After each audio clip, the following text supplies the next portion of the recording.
द्वितीय पाठ पाटलिपुत्र वैभवम, पटना का सुंदर दृश्य।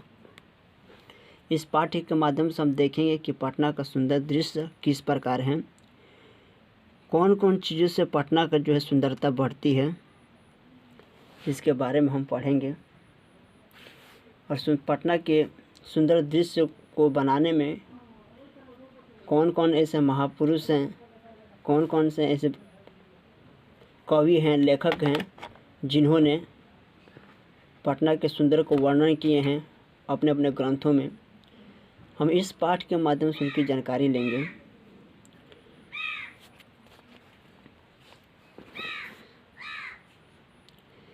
बिहार राज्यस्य राजधानी नगरम पाटलिपुत्रम सर्वेषु कालेषु महत्वम धारयति।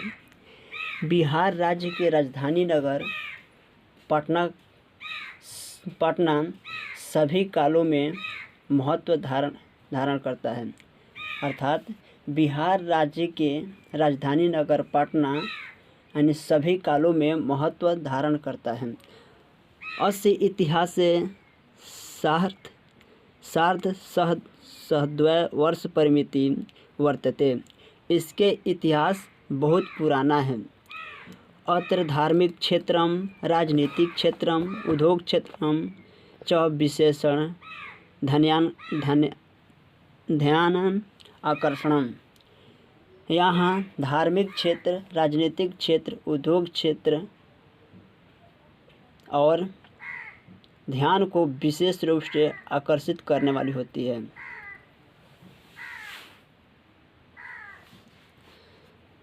अत्र धार्मिक क्षेत्रे राजनीतिक क्षेत्रम उद्योग क्षेत्रम च विशेषणम ध्यानाकर्षण।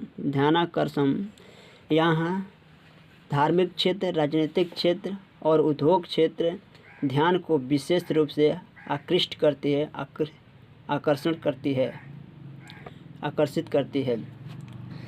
वैदेशिका यात्रिणा मेघास्थने फाह्यान हुनसेन इति प्रसंग प्रभृत्य पाटलिपुत्रस्य वर्णनं स्वस्व स्मरण ग्रंथेषु चक्रु। वैदेशिका यात्री अर्थात विदेशी यात्री मेघास्थने फाह्यान हुनसेन और इत्सिंग इत्यादि पाटलिपुत्र का वर्णन अपने अपने ग्रंथों में किए हैं। विदेशी यात्री मेगास्थनीज, फाह्यान, हुनसेन, इत्सिंग ने पाटलिपुत्र का वर्णन अपने अपने ग्रंथों में किए हैं। पाठ्येस्मिन् पाटलिपुत्र वैभवस्य सामान्य परिचय वर्तते। इस पाठ में पाटलिपुत्र के वैभव का समान रूप से परिचित किया गया। पाटलिपुत्र के वैभव के बारे में परिचय को समान रूप से दर्शाया गया है, समान रूप से बताया गया है। यानी इस पाठ में पटना के वैभव का परिचय समान रूप से बताया गया है, दर्शाया गया है।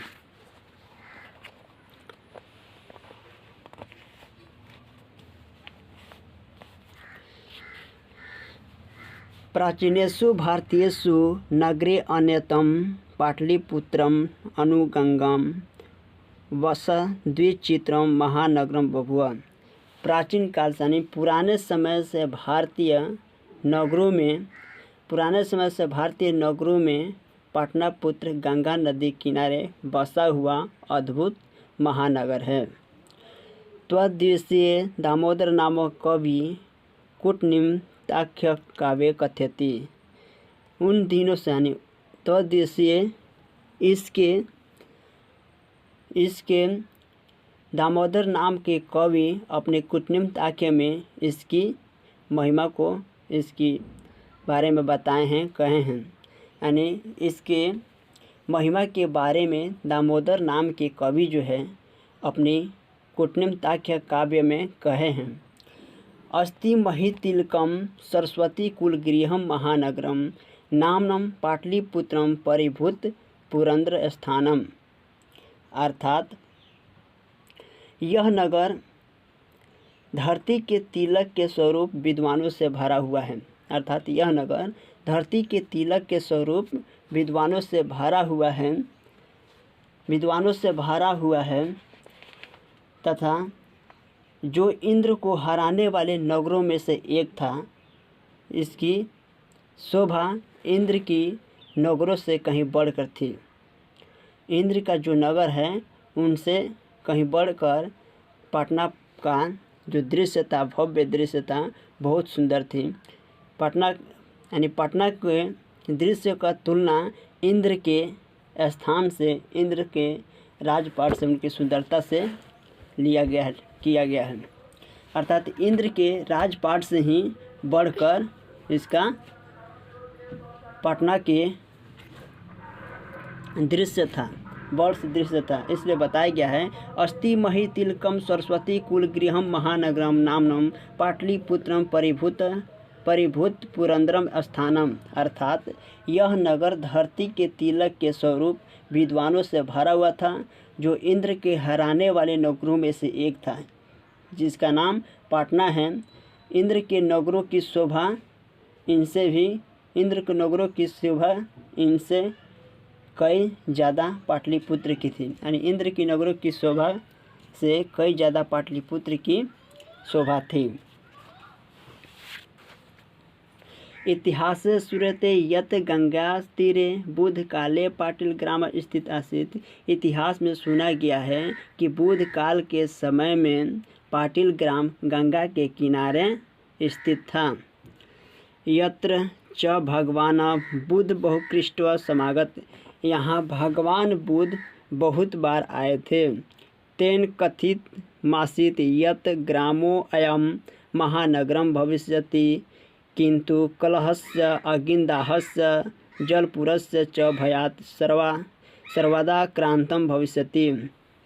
उन्होंने बताए हैं, कहे हैं कि यह गांव भविष्य में महानगर होगा। उन्होंने कह गए कि यह गांव भविष्य में महानगर होगा, किंतु कलह से, अगिनदाह से, जल से हमेशा जो है भयभीत रहेगा, हमेशा जो है पीड़ित रहेगा, ऐसे कहकर वो बता कर गए थे। यानी वे तेन कथित मासित यद ग्रामो अयम महानगरम भविष्यति किंतु कलहस्यम अगिंदाहस्य जलपुरस्य च भयात सर्वदा क्रांतम भविष्यति। वे कह गए कि यह गांव भविष्य में महानगर होगा, किंतु कलह से, अगिनता से, जल से हमेशा जो है भयभीत रहेगा, हमेशा कष्ट में रहेगा, दुखी में रहेगा। कलांतरे पाटिल ग्राम एवं पाटलिपुत्रमिति कथ्यति। यानी समय के बदलने के साथ पाटिल ग्राम पाटलिपुत्र कहा जाने लगा। यानी समय के बदलने के साथ पाटिल ग्राम पाटलिपुत्र कहा जाने लगा। चंद्रगुप्त मौर्यस्य काले अस्य नगरस्य शोभा रक्षा व्यवस्था च अत्युत्कृष्ट आसीदित यूनान राजदूत मेघास्थनीज स्वयं स्मारण निरूपयति।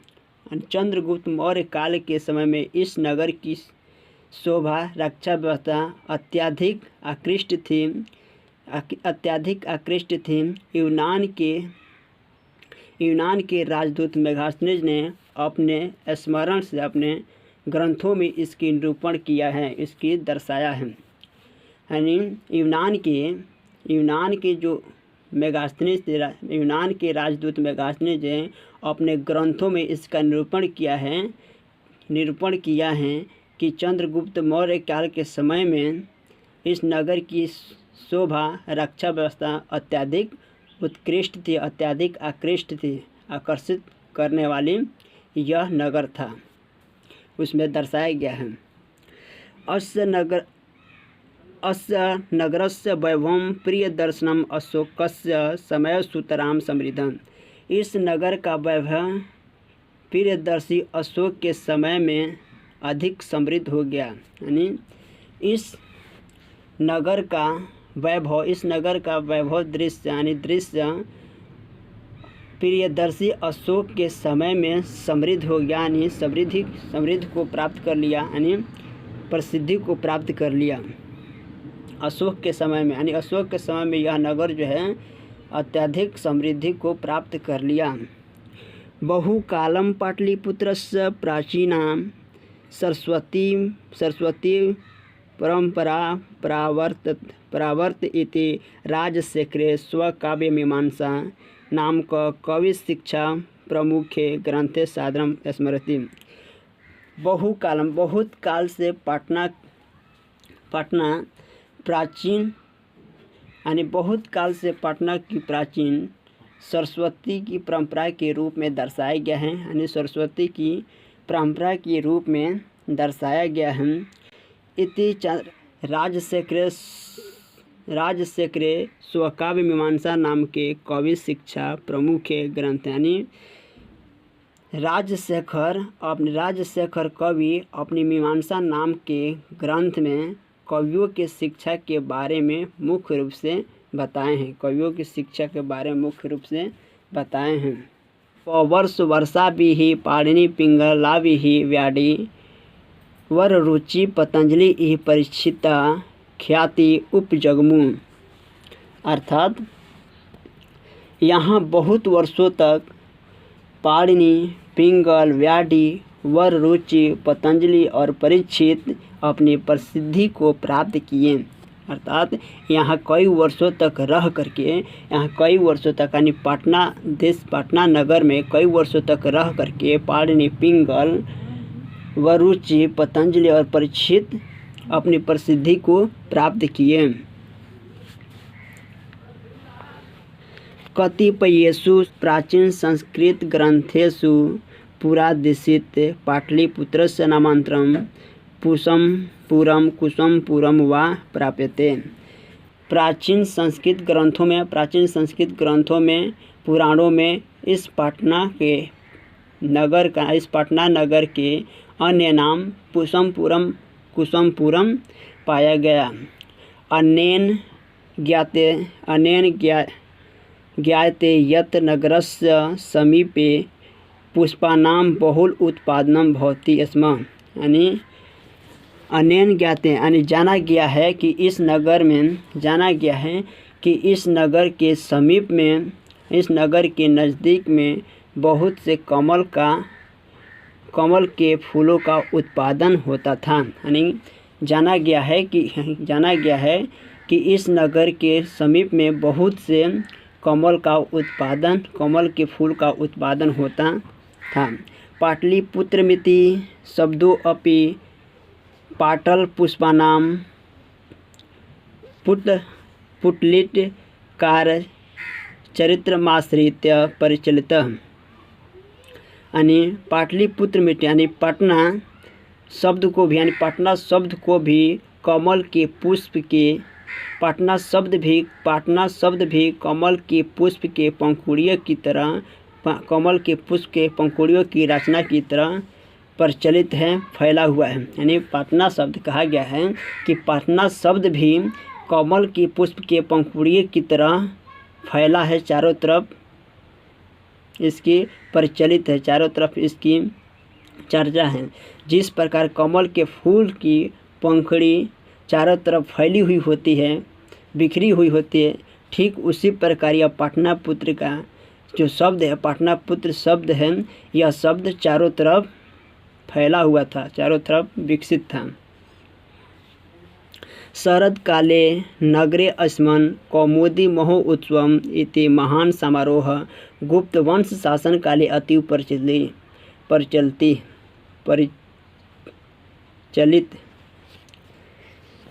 शरद काल यानी सर्दियों के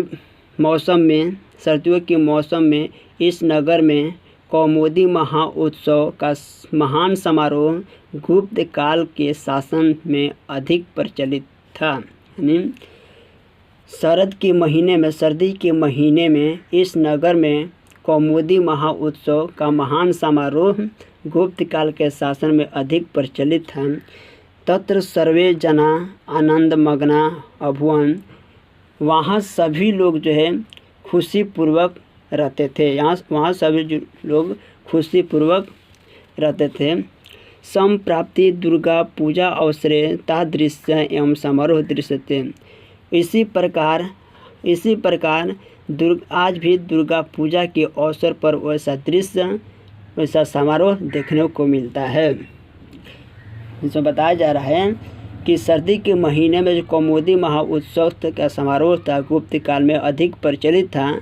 वहाँ सभी लोग जो प्रसन्न थे, खुशीपूर्वक खुशीपूर्वक रहते थे, खुशीपूर्वक उस समारोह को मनाते थे।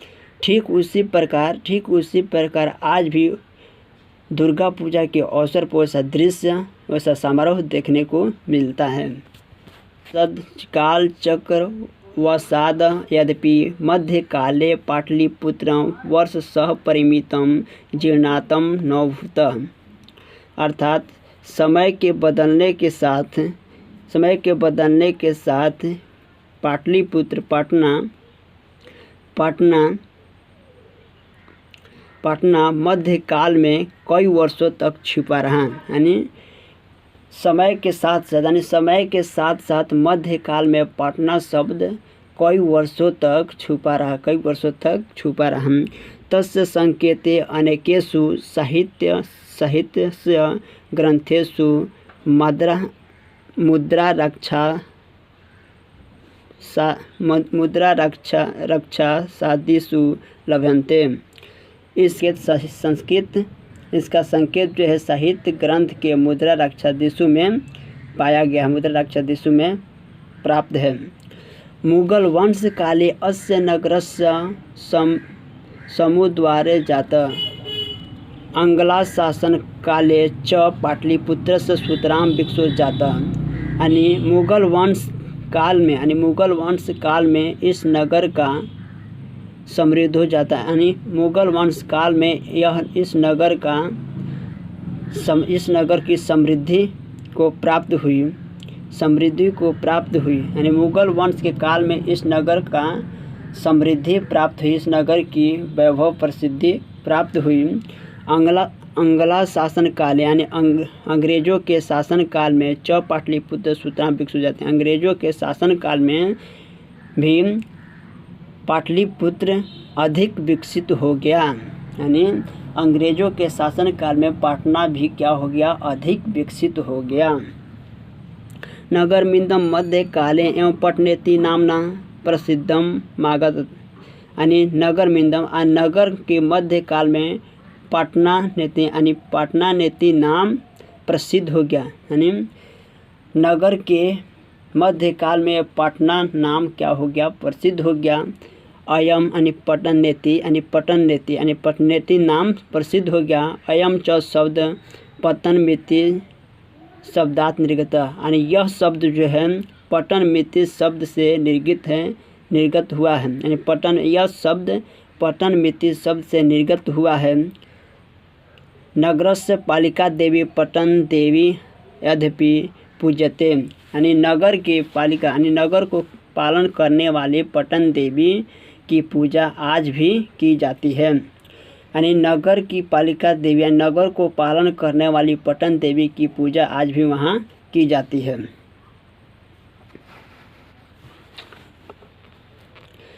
संप्राप्ति पाटलिपुत्रम अति विशालम वर्तते, बिहार राज्य से राजधानी आसीत। यानी इस समय पाटलिपुत्र अधिक विशाल रूप से बिहार राज्य की राजधानी है। इस समय पटना बिहार राज्य की राजधानी है। अनुदिनम नगरस्य विस्तारम भवति। आए दिन यह नगर विस्तार होता है। यानी आए दिन इस नगर का विस्तार होता है। अस्य उत्तरायण दिशि गंगा नदी प्रवहति। इसके उत्तर दिशा में गंगा नदी बहती है। तस्य उपरि गांधी सेतु नाम एशिया महादेशस्य दीर्घम सेतु किंचित रेलपि निर्मीयानो वर्तते। इसके ऊपरी इसके ऊपरी एशिया महादेश के इसके ऊपरी एशिया महादेश में इसके ऊपरी गांधी सेतु नाम का पुल है। गांधी सेतु नाम का पुल है, बड़ा पुल है, जिस पर रेल यान निर्माण भी किया गया, जिस पर रेल चलने वाले रेल यान निर्माण भी किया गया है। नगरे अस्मन उत्कृष्ट संग्रहालय, उच्च न्यायालय, सचिवालय, गोलगृहम, तारामंडलम, जैविक उद्यानम, मौर्यकालिक अवशेषम, महावीर मंदिरम इत्येते दर्शनीय सन्ति।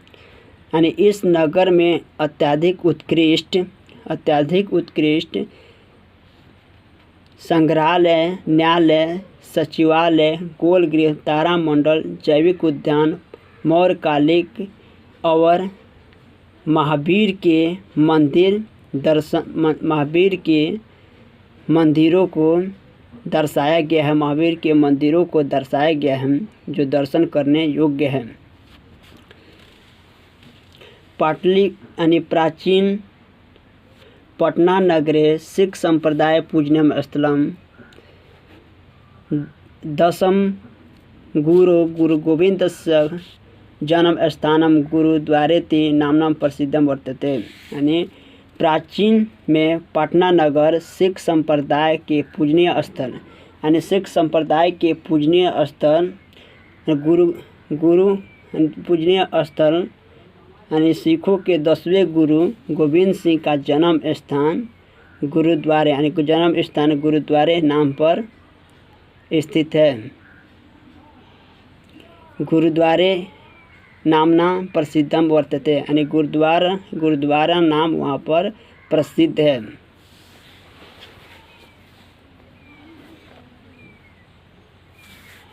तत्र देशस्य तीर्थराणि दर्शनार्थ मापयांति। वहाँ देश के तीर्थयात्री लोग इसके दर्शन के लिए आते हैं।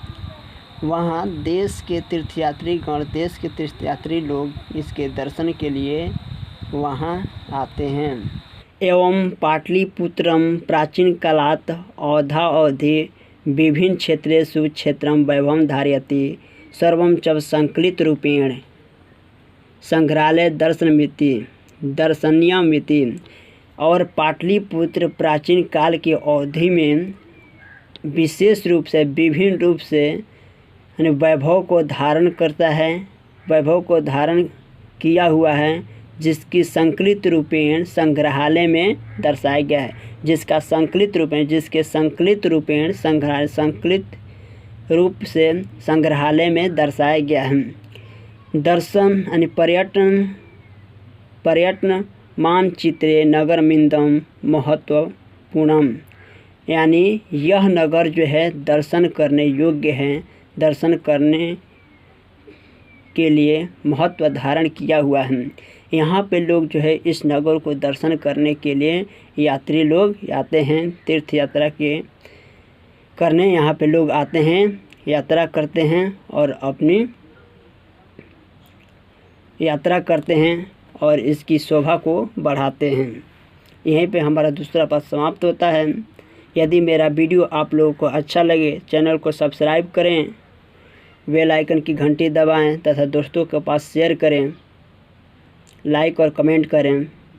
So thanks, all the best. फिर मिलेंगे अगले वीडियो में।